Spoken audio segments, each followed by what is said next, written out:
সুপ্রিয় দর্শক, আপনারা দেখছেন এসপিএন বাংলা টিভি।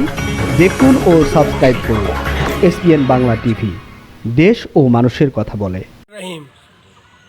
সম্মানিত কুড়িগ্রামবাসী, 27 কুড়িগ্রাম 3 উলিপুর উপজেলাবাসী এবং 26 কুড়িগ্রাম 2 কুড়িগ্রাম ফুলবাড়ি ও রাজারহাট উপজেলাবাসী, আপনারা সকলেই জানেন ত্রয়োদশ জাতীয় সংসদ নির্বাচনে আমি হাঁস মার্কা প্রতীকে আমি স্বতন্ত্র প্রার্থী হিসাবে আপনাদের কাছে ভোট প্রার্থনা করেছি।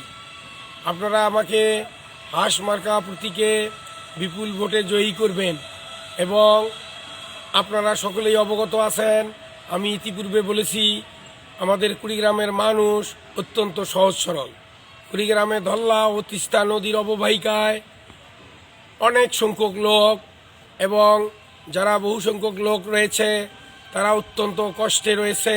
তাদের ছেলেমেয়েদের লেখাপড়া এবং বন্যায় ক্ষতিগ্রস্ত হলে তারা যে ক্ষতিগ্রস্ত অবস্থায় কালাতিপাত করে, আমরা বলেছি তাদের জন্য আমরা ভালো কাজ করব এবং তাদের আবাসন এবং বসবাসের ব্যবস্থা করব। উলিপুরের যে এবং কুড়িগ্রামের মানুষের যে শিক্ষা প্রতিষ্ঠানের শিক্ষার বিষয়ে আমরা বলেছি, আমরা কৃষিক্ষেত্রে অভাবনীয় উন্নয়নের কথা বলেছি এবং রাস্তাঘাটের উন্নয়ন এবং সাধারণ মানুষের উন্নয়ন এবং আমাদের যে বেকাররা রয়েছে বহির্বিশ্বে সহ বাংলাদেশে যে বেকারত্ব মোচনের জন্য আমরা যে সুযোগ সুবিধাগুলো রয়েছে সেই সুযোগ সুবিধাগুলোর বিষয়ে আমরা বলেছি। এই বিষয়গুলো আমার অবশ্যই থাকবে জানা এবং আমি যদি সংসদ সদস্য নির্বাচিত হই তাহলে আমি মনে করি আপনাদের যে উন্নয়নটা রয়েছে এটা ত্বরান্বিত হবে।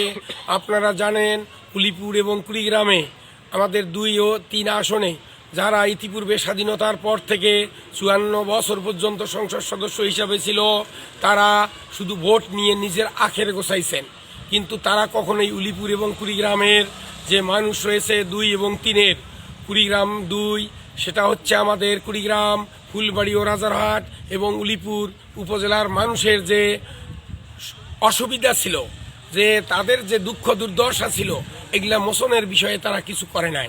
তারা বেকারত্ব মোচনের বিষয়ে কিছু করে নাই। আমাদের তিস্তা ধল্লা নদীর ভাঙ্গনের বিষয়ে কিছু করে নাই।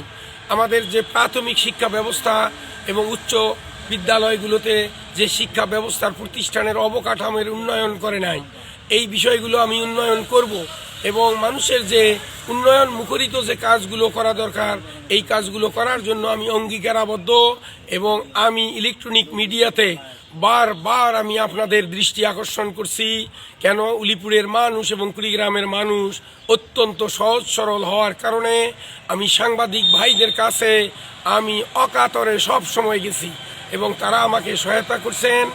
আপনারা এবছরে যে ভোটটা হচ্ছে এখানে ত্রয়োদশ জাতীয় সংসদ নির্বাচনে হানার ভোট রয়েছে। হানার ভোটের বিষয়েও আমরা বলেছি আপনারা নিজেরাই ডিসিশন নেবেন। আমি 1971 সালে 16ই ডিসেম্বর যে বিজয় দিবস আছে আমি বিজয়ের সম্মাননা পেয়েছি এবং আমি মানবাধিকারের যেহেতু কাজ করি, কুড়িগ্রাম বার আমাকে 25 বছর পূর্তি সম্মাননা দিয়েছে। তাহলে আমার একটাই বিষয় থাকবে যে হানা ভোটের বিষয়ে আপনারা আমাদের 71 সালে স্বাধীনতা যুদ্ধে যারা প্রাণ দিয়েছে তাদের জন্য আমাদের সব সময় যেমন থাকে তারা যেন জান্নাতবাসী হয়। অনুরূপ 36শে জুলাই 2024 যে আমাদের যে যারা আত্মহতি দিয়েছে, যে দুর্নীতিকে রোধ করার জন্য তারা সংগ্রাম করেছে, যে গণ অভ্যুত্থান ছিল, সেই শহীদদের প্রতিও আমার সমবেদনা এবং তাদের যারা মৃত্যু হয়েছে তাদের আমরা কি জানাইছি তারা যেন জান্নাতবাসী হয়।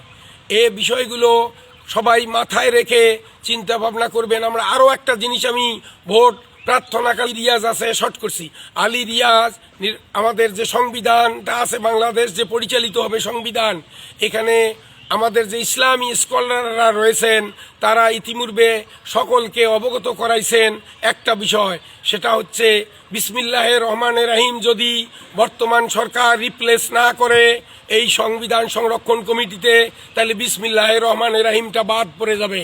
সুতরাং আপনারা সব কিছু মাথায় রেখে নিজের হ্যাঁ না ভোটটা নিজের বিবেকের কাছে প্রশ্ন করে আপনারা ভোট প্রদান করবেন এবং সাংবাদিক ভাইরাও তাই বলবে। ইতিমধ্যেই ইসি থেকে বলা হয়েছে সরকার ভোটের বিষয়ে নির্দেশনামূলক হ্যাঁ ভোটের বিষয়ে জোর না করে, বা কেউ যেন না ভোটের বিষয়ে জোর না করে। প্রত্যেকটা লোক তার নিজের ভোট নিজে দেবে এবং তারা হ্যাঁ না ভোটের বিষয়ে তারা নিজেরাই আমাদের 71 এবং 36শে জুলাই 2024 এবং আমাদের ইসলাম ধর্মের 90% লোকের এবং সাধারণ মানুষ যারা রয়েছে, হিন্দু ধর্ম এবং অন্যান্য ধর্মাবলম্বী যারা রয়েছে, তাদের সকলের প্রতি দৃষ্টি রেখে যেন আপনারা ভোট প্রদান করেন। আপনার ভোট আপনি দেবেন, এটাতে কেউ বাধা প্রদান করতে পারবে না, সরকারও জোর করতে পারবে না। সুতরাং আপনি আপনার ভোট প্রদান করবেন। এবং আমি আমার উন্নয়নের কথা বলেছি, আমি আপনাদের পাশে আছি, পাশে থাকব। আমি 30 বছর আইন পেশায় থেকে কুড়িগ্রামের মানুষ তথা বাংলাদেশের মানুষের পাশে থেকে আমি অভাবনীয়ভাবে দুঃখ দুর্দশা দেখেছি এবং মানবাধিকারের কাজ করেছি। কুড়িগ্রাম বার থেকে আমি ফুলবাড়ি, রাজারহাট এবং কুড়িগ্রাম সদর সহ উলিপুরের যে প্রত্যন্ত অঞ্চলে যারা বিচার প্রার্থী ছিল তাদের সাথে আমার সরাসরি যোগাযোগ ছিল, তাদেরকে আমি আইনি সহায়তা দিয়েছি। তাই আপনারা সার্বিক দিক বিবেচনা করি আমি আপনাদের এই একজন ভাই, আপনাদের এই একজন প্রিয়জন হিসাবে আপনারা আমাকে হাঁস মার্কায় ভোট দিয়ে বিপুল ভোটে জয়যুক্ত করবেন। আমি যেন বিপুল ভোটে জয়যুক্ত হলে উলিপুরের যে এবং কুড়িগ্রামের যে অভাবনীয় উন্নয়নের যে ধারাবাহিকতাটা আছে, এই ধারাবাহিকতায় যেন আমাদের যে বাংলাদেশ সরকারের যে উন্নয়ন রয়েছে, একজন সংসদ সদস্য হলে যে দেখা যায় যে তার পর্যাপ্ত কাজ থাকে উন্নয়নমূলক কাজ। এই উন্নয়নমূলক কাজগুলোতে আমি শরিক হয়ে নিজের জন্য আমি কখনোই আখের গোছাবো না। আমি নিজের জন্যই কিছুই করা লাগবে না।